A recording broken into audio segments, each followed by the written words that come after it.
नागपुर में प्रेमिका की दूसरी जगह शादी तय होने से नाराज प्रेमी ने शादी के मंडप पर पेट्रोल बम फेंक दिया। बताया जा रहा है कि आरोपी युवक का युवती के साथ पिछले 2 सालों से प्रेम संबंध था, लेकिन परिवार ने युवती की शादी रिश्तेदार में तय कर दी। शादी की जानकारी मिलते ही आरोपी साइमन एब्रो गुस्से में युवती के घर पहुंचा और जमकर हंगामा करते हुए मंडप की ओर पेट्रोल बम फेंक दिया। हालांकि मौके पर मौजूद लोगों की सतर्कता से बड़ा हादसा टल गया और तुरंत आग पर काबू पा लिया गया।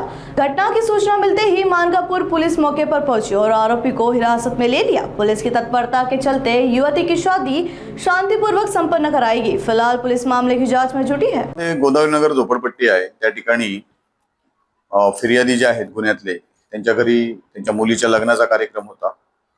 त्यांच्या मुलीचं अगोदर एका मुलासोबत मैत्रीचे संबंध होते, ज्याचं नाव आहे सायमन एब्रो, राहणार मार्टिन नगर जरीपटका। या आरोपीला त्या मुलीसोबत लग्न करण्याची इच्छा होती, परंतु कुटुंबियांनी या आरोपीसोबत त्या मुलीचं लग्न न करता दुसऱ्याच मुलासोबत लग्न ठरवलं। याचा राग मनात धरून दिनांक 5 मे रोजी रात्रीच्या वेळी हळदीचा कार्यक्रम चालू असताना आरोपी हा लग्न मंडपाजवळ गेला आणि त्या ठिकाणी एका बाटलीमध्ये त्याने पेट्रोल भरलं, त्याला वात लावली आणि त्याला आग लावून ती बाटली मंडपामध्ये फेकली। मंडपामध्ये सदर बाटली फेकल्यानंतर तो तिथून पळून गेला, परंतु तिथं हजर असलेल्या लोकांनी त्या ठिकाणी आग विझवण्यासाठी प्रयत्न केला। मंडपाला आग लागली नाही। त्यांनी पोलिसांना तात्काळ इन्फॉर्म केलं। त्या ठिकाणी पोलिसांनी भेट दिली आणि जी काही गोंधळाची परिस्थिती झाली होती ती नियंत्रणात आणून आरोपीचा शोध चालू केला।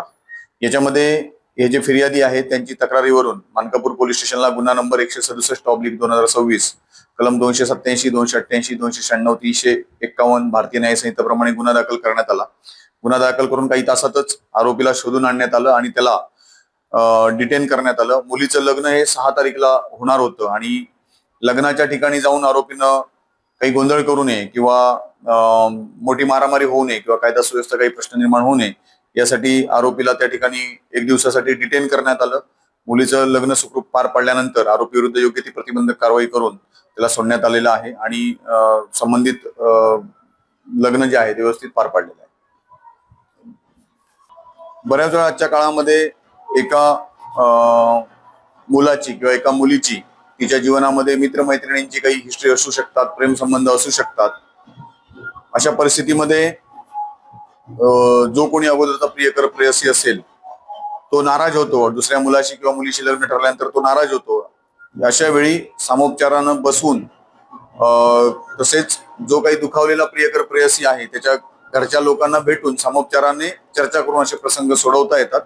आणि असा जर काही धोका वाटत असेल कोणाला तर त्यांनी पोलिसांकडे संपर्क करणं गरजेचं आहे आणि पोलिसांकडे संपर्क केल्यानंतर पोलीस योग्य ती प्रतिबंधक कारवाई संबंधितावर करतात किंवा त्याला बोलवून समज देतात किंवा वॉर्निंग देऊ शकतात। अशी प्रकरणं यापूर्वी देखील घडलेली आहेत आणि त्या ठिकाणी समज देण्याचा प्रयत्न केलेला आहे। या प्रकरणामध्ये आपल्याला हे प्रकरण सुरुवातीला पोलीस स्टेशनला आलं नव्हतं, कदाचित ते आले असते तर आपण त्याला आरोपी विरुद्ध प्रतिबंधक कारवाई किंवा योग्य ती त्याला वॉर्निंग दिली असती।